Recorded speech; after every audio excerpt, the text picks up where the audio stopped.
Welcome to Sunday Webisode, and I am so excited to show you not only this new product, but we have projects from Teresa Welch, and she'll be joining us the fourth Sunday every single month.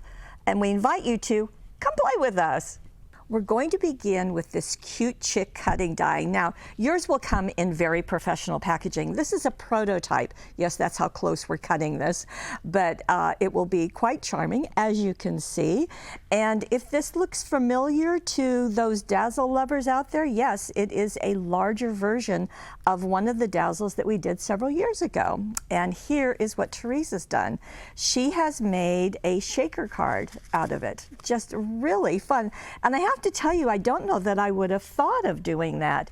The other project that I can show you is this one, and this is on the back of the packaging. So just taking that little chick and die cutting it out of different colors of cardstock, and then doing some coloring behind it. So, and putting it on this little ridge that's cutting die from Penny Black, adding some border dazzles. But our Teresa has taken it a step further and has created this guy. Now, this is the mixed berry sequins behind there, and we do have the acetate now in single sheets. So if you just need one 8.5 by 11, we've got it for you. So let me show you the process, and I'm sure you know this, but never hurts. So Teresa started with her blank card and put a piece on the back. Now, I do want to tell you that she has written out all the instructions, and they are in the project gallery. Just click on it and you can see the instructions also. So just to show you this.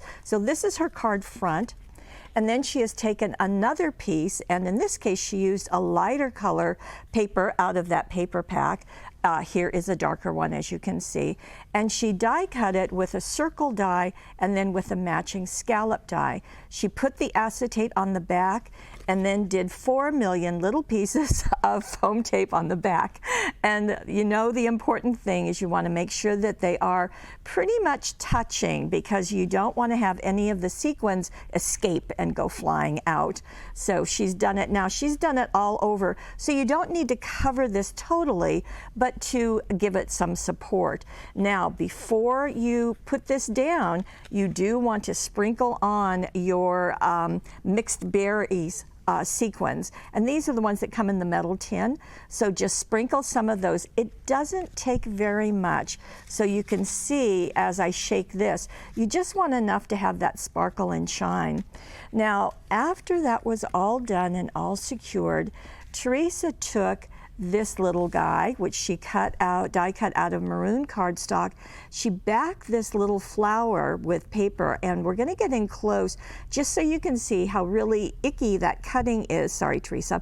But it's really nice to know, because when you put the paper down, put the die cut down onto the paper and just trim it with your scissors, it's not going to be pretty on the back side, but you know what? Who cares? Okay? So that's going to work out nicely, and it just gives a little added feature. Now, when Teresa glued this down, and it's going to look all kind of the same color at this point, but she did add, let's see, let's go back to this guy, and super close, Houston, if you can. Okay, so she took a teeny tiny felt tip pen and just touched a little black dot into the eyes. That's what she did. So you're going to see that on the materials list, and that's why. You can do it or you can not do it. It's certainly up to you. Now, inside her card, Teresa has done another little chick, also with that flower. She's put one of the sequins on it, and then she used a second of our cutting dies, which is this one. Again, it will arrive to you in beautiful packaging, but it gives you a happy Easter. So that's really nice. You can mix these together, and that's always a good thing to do. Now, if you wanted to use that cutting die by itself, here's another example, just full of circles and putting it right there, and some border dazzles at the top and butterfly dazzles all around it. So 2 examples for you. Very nice. Okay, so that starts our process. Now, we're going to go into our bunnies. Okay, so this is a brand new stamp, and it has 16 of these clear stamps on it. And Teresa has stamped them, and like so, and then she went back with the Spectrum Noir pens and colored them in. Do you see all of that? And then what did she do? Well, she took the oval swing card base, and as you know, that those die-cut cards have patterns, so you don't have to try to figure out any of these sizes. The patterns are on the package. Just place your paper and cut them out and then put them onto your card like so. So it's going to be 1, 2, 3, 4 patterns. Actually, I think there's even 5 patterns. And you'll notice that this oval, you don't have to worry about wasting paper over there. So there you go. Everything has a white edge on this card. So Teresa elected to cut out around her stamped images, leaving a white little border. Now, the easiest way to do that is to take scissors that have a narrow blade. In fact, we just got in some scissors from Crafter's Companion that's 4.5 inches long, but has a very short blade, and that's the easiest way to cut around those images. So you can see that she's got bunnies all over, she's got flowers, she's got Happy Spring all over there. So everything that's on this little die. I think the only thing she didn't use was the carrots and the tiniest butterflies. So really cute.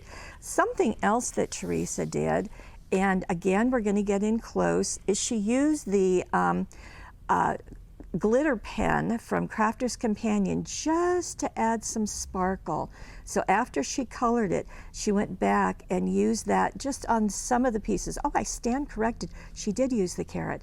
So on the butterflies, on that little bow, but on all of the butterflies. So it's really subtle and really sweet. So in the center of the flowers, all of that, just really, really darling. And the paper collections that she used, those are going to be in instructions too.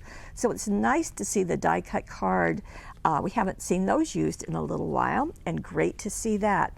Now we have one more cutting die. Yes, we have been very, very busy. This is kind of your preview because I think we have about 17 of them coming out. Now I know you can't read that there, but let me show you what our Teresa did. And here is that. So sending you a big hug. And this is a 5-inch square card. And you can see that shine that it gives. Now what Teresa did after cutting down her 5 by 6.5 inch card and making it square and trimming her paper, again, all of that is in the instructions. She die cut the sending you a big hug 3 times. Now, I've already attached 2 of them together, and Teresa used a double-sided adhesive sheet to die cut. So she placed her sheet underneath her cardstock and then cut everything together. And then she's going to attach them one upon the other to give this some depth. Now, you can do it that way, or another way is to use our good friend, the Cosmic Shimmer Specialist acrylic glue. Because this is a glue and it has this needle nose applicator, you can simply go on the back of it. You see she's got the double-sided adhesive, and just, you know, just do a few areas, position it on top, and you've got that too. So 2 ways that you can make this a really little more 3-dimensional by just using cardstock. I have to tell you, I saw this technique a little while ago, maybe 1.5 years, 2 years ago, and I think it's really, really nice. But Teresa's taking it one step further. Of course she has. And she has it shiny. Now, you might think, oh, did she use clear embossing powder and a heat gun? No, she did not. Instead, she used our old friend, the 3D crystal lacquer. And what is so nice about this is that it will give this shine. Now, if you've never used this before, It's the same as any other type of clear lacquer in that you never shake it, because you don't want to add bubbles into it because they're difficult to get out. So just leave it as it is, and then when you snip off the cap, before you place this on your card, just go through, place it on a scrap paper, and just trace along the all the letters. Let it dry. It's going to take a couple of hours, so you might just want to let it dry overnight or go do something and come back. And then you can use this same adhesive of the Cosmic Shimmer to attach this to your card, or if you've used the double-sided adhesive, you can just peel that off and place it. So that's a really great technique to remember. Teresa added the jellyfish sparklets and some border dies and butterfly dazzles on her card, and on the inside she's got filled with love and some border and more of those sparklets on the inside. Now the card that is on the back of the package is this one. So you can see it, this is on a micro dot printed paper, and we've done some coloring with a stamped image, and just really sweet. So while probably our little chick and our Happy Easter and our bunnies are really going to be for Easter, we can send you a great big hug any time of year, don't you think? So these are just absolutely charming projects. As always, Teresa always does a wonderful job, and I have to tell you, I am over the moon happy that she is back creating with us. Well, we hope to see you next week. And by the way, all the projects that Teresa used, and she used a ton of them, warning, are down below, and there are money savers that will save you some money too. See you next Sunday.